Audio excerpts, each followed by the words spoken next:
नमस्कार दोस्तों, आज हम लोग क्लास 12 सब्जेक्ट केमिस्ट्री के अंतर्गत बोर्ड एग्जाम में आने वाले एक महत्वपूर्ण प्रश्न, क्या होता है जब जिसके अंतर्गत रासायनिक अभिक्रियाएं आती हैं, जो बोर्ड एग्जाम में 6 नंबर का फिक्स है कि इसे आना होता है। और इस प्रश्न का आंसर केवल हम लोग रासायनिक समीकरण की ही सहायता से लिखते हैं। इसमें हिंदी लिखने का कोई औचित्य नहीं होता है। हम लोग यहां पर कम से कम एक 20 से 25 रासायनिक अभिक्रियाओं की एक श्रृंखला लेकर चलेंगे, जिससे बोर्ड एग्जाम में 6 के 6 नंबर आपको आसानी से आप लोग प्राप्त कर सकते हैं। तो आइए इसी क्रम में मैं इस श्रृंखला के यहां पर 5 प्रश्नों को आपको सॉल्व करवाने जा रहा हूं। सबसे पहला प्रश्न है कि एथाइल ब्रोमाइड की सोडियम एथॉक्साइड या सोडियम मेथॉक्साइड से क्रिया होती है तो क्या होता है। तो आइए हम लोग पहले प्रश्न को ध्यान देते हैं।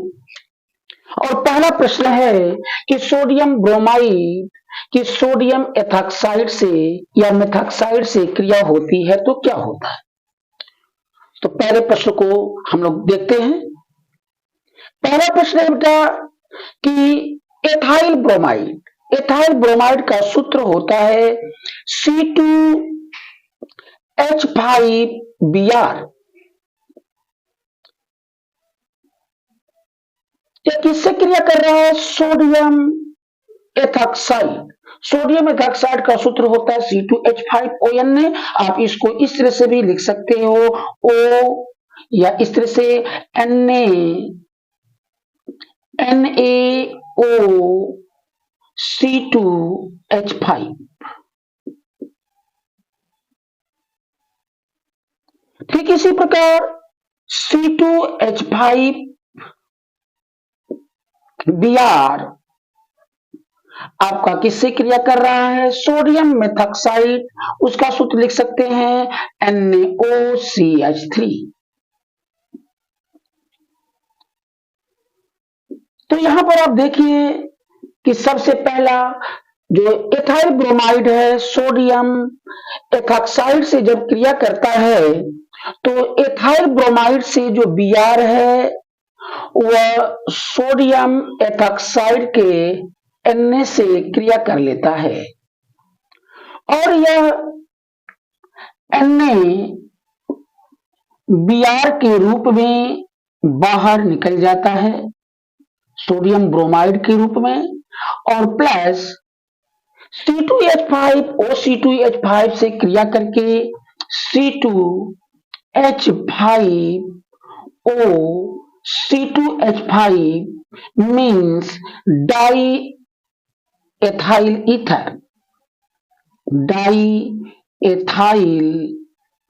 ईथर का निर्माण करता है। इसी प्रकार यहां पर देखेंगे, यहां पर भी वही चीज है, एथिल ब्रोमाइड, लेकिन क्रिया किससे कर रहा है? सोडियम मेथॉक्साइड के साथ। तो यहां पर NaBr से क्रिया करके क्या बना देगा? सोडियम ब्रोमाइड NaBr बाहर निकल जाएगा और यहां C2H5OCH3 से रिएक्ट कर जाएगा और बन जाएगा C2H5OCH3 मीन्स एथिल मेथिल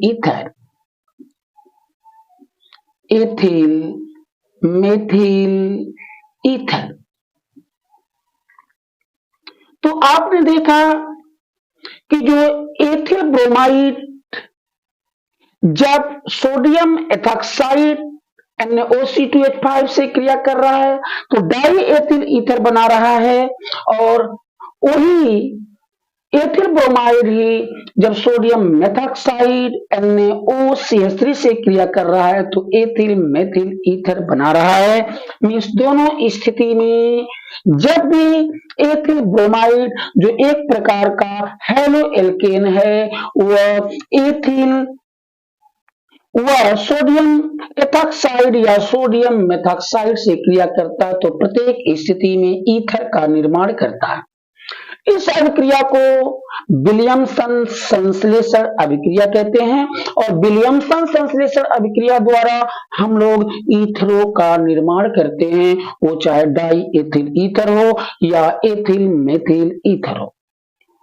अब इसके बाद हम लोग सेकेंड जो अभिक्रिया है व्हाट हैपेंड की उसको हम लोग यहाँ पर सॉल्व करेंगे। और सेकेंड अभिक्रिया आपके सामने यह है कि क्या होता है जब एथिल अल्कोहल को सांद्र H2SO4 के साथ 140 डिग्री सेल्सियस पर गर्म करते हैं। तो ध्यान दो, एथिल अल्कोहल को जब सांद्र H2SO4 के साथ 140 डिग्री सेल्सियस पर गर्म किया जाता है तो यह क्रिया दो स्टेप में होती है। पहले स्टेप में एथिल अल्कोहल जो है H2SO4 के साथ 100 डिग्री सेल्सियस पर क्रिया करता है। जैसे ये एथिल अल्कोहल है C2H5OH व सल्फ्यूरिक अम्ल H2SO4 या इसे आप HHSO4 लिख सकते हैं से सबसे पहले यह 100 डिग्री सेल्सियस पर गर्म किया जाता है। तो यहां से जो एथिल अल्कोहल का OH है वह सल्फ्यूरिक अम्ल के H से क्रिया करके जल के रूप में बाहर निकल जाता है और एथिल हाइड्रोजन सल्फेट C2H5HSO4 प्राप्त होता है और जल बाहर निकल जाता है। सेकेंड स्टेप में जो एथिल हाइड्रोजन सल्फेट है C2H5HSO4 वह पुनः जो है एथिल अल्कोहल के साथ क्रिया करता है। एथिल अल्कोहल मीन C2H5OH जिसे आप लोग कैसे लिख सकते हैं HOC2H5 भी बोल सकते हैं। और अब यह क्रिया 140 डिग्री सेल्सियस पर होती है तो यहां से HSO4 जो है वह इस H से क्रिया कर लेता है और सल्फ्यूरिक अम्ल जो है H2SO4 बाहर निकल जाता है और आपके पास C2H5OC2H5 C2H5OC2H5 means die ethyl ether जो है प्राप्त हो जाता है। डाई एथिल ईथर आपको प्राप्त हो जाता है। तो यहां पर आपने देखा कि एथिल अल्कोहल C2H5 को जब सांद्र H2SO4 के साथ 140 डिग्री सेल्सियस तक गर्म करते हैं तो main product die ethyl ether प्राप्त हो जाता है और जल भी बाहर रिमूव होता है। इसलिए एथिल अल्कोहल को जब सांद्र H2SO4 के साथ 140 डिग्री सेल्सियस पर गर्म करते हैं तो डाई एथिल ईथर प्राप्त होता है और साथ ही साथ इस अभिक्रिया में जल भी बाहर रिमूव होता है। इसलिए इस अभिक्रिया को एथिल अल्कोहल का निर्जलीकरण अभिक्रिया भी कहा जाता है। आइए हम लोग आगे चलते हैं। तीसरा अभिक्रिया है कि क्या होता है जब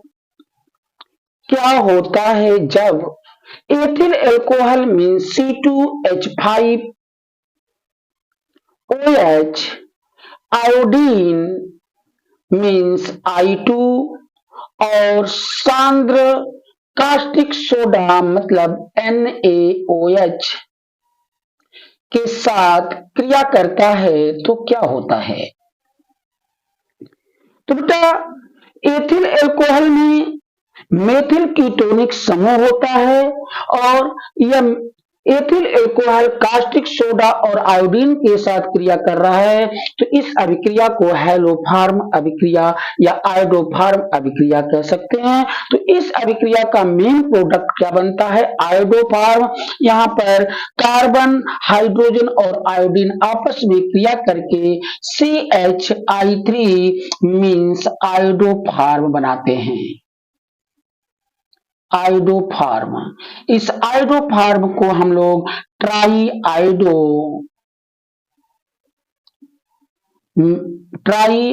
आयोडोमेथेन भी कह सकते हैं। और क्या बाहर निकलता है?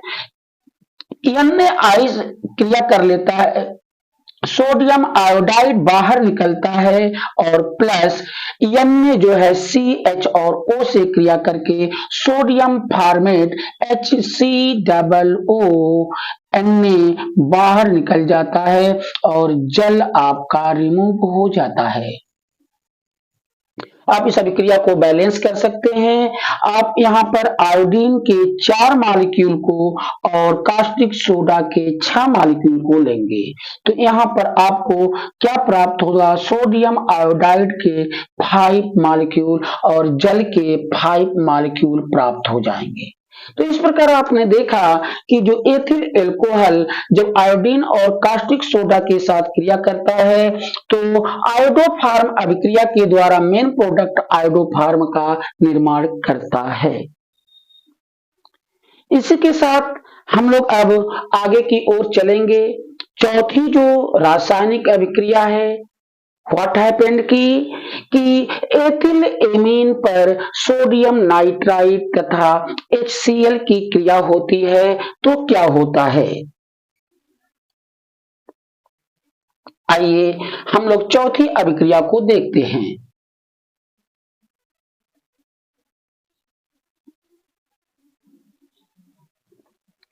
चौथी अभिक्रिया आपके पास है कि एथिल एमीन का जो फार्मूला है वो आपके सामने आप जानते हैं, C2H5NH2।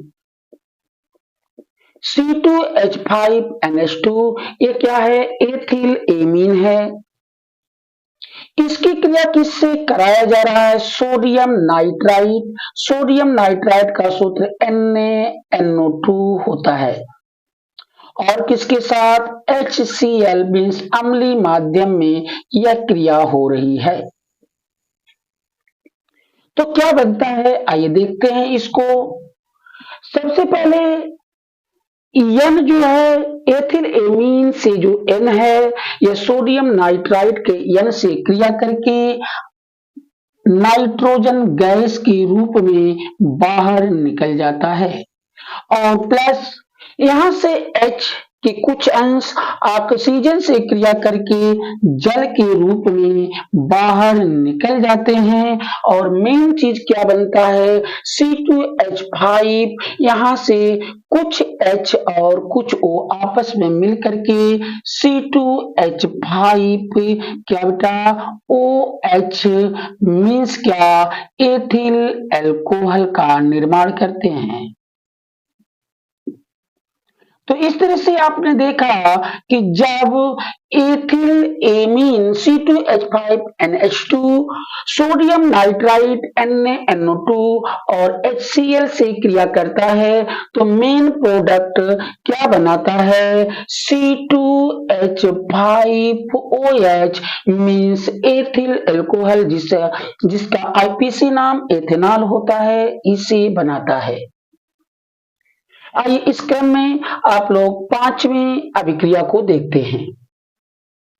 जैसा कि पांचवी अभिक्रिया आपके पास है, पांचवा प्रश्न है कि क्या होता है जब एथिल एल्कोहलों की वाष्पों को 250 डिग्री सेल्सियस के रक्त तप्त एल्यूमिना पर प्रवाहित किया जाता है। आपके पास एथिल एल्कोहल है C2H5OH। इसको कितने डिग्री सेल्सियस पर 250 डिग्री सेल्सियस पर किस पर प्रभावित करते हैं? रक्त तप्त एल्यूमिना। एल्यूमिना का सूत्र Al2O3 होता है। जब इस पर प्रभावित करते हैं तो जो एथिल अल्कोहल निर्जलीकृत हो जाता है, मीन C2H5OH से जल बाहर, H2O बाहर हो जाता है और यहां से HH और O मिल करके H2O बाहर और आपके पास बच जाता है C2H4। C2H4 बच जाता है, मीन्स आपको क्या मिलता है? एथिलीन प्राप्त होता है, जिसका आईपीएसी नाम एथीन भी होता है। इसका प्रयोग हम लोग फलों को पकाने में करते हैं। तो आपने देखा कि एथिल अल्कोहल को जब 250 डिग्री सेल्सियस पर रक्त तप्त एल्यूमिना पर प्रवाहित करते हैं तो मेन प्रोडक्ट क्या? एथिलीन C2H4 जो गैस है यह प्राप्त होता है और C2H4 जो एथिलीन गैस है इसका उपयोग हम लोग कृत्रिम रूप से फलों को पकाने में करते हैं। आज हम लोग क्या होता है जब के अंतर्गत 5 प्रश्नों का एक क्रम देखा। अगर आपको यह वीडियो समझ में आ रहा हो तो चैनल PDPC क्लासेस को अधिक से अधिक सब्सक्राइब कीजिए, बेल आइकन को प्रेस कीजिए ताकि जो भी हमारी न्यू वीडियो प्रतिदिन जा रही हो आपको उसका नोटिफिकेशन अवश्य प्राप्त हो और वीडियो को लाइक भी कीजिए। Thank you.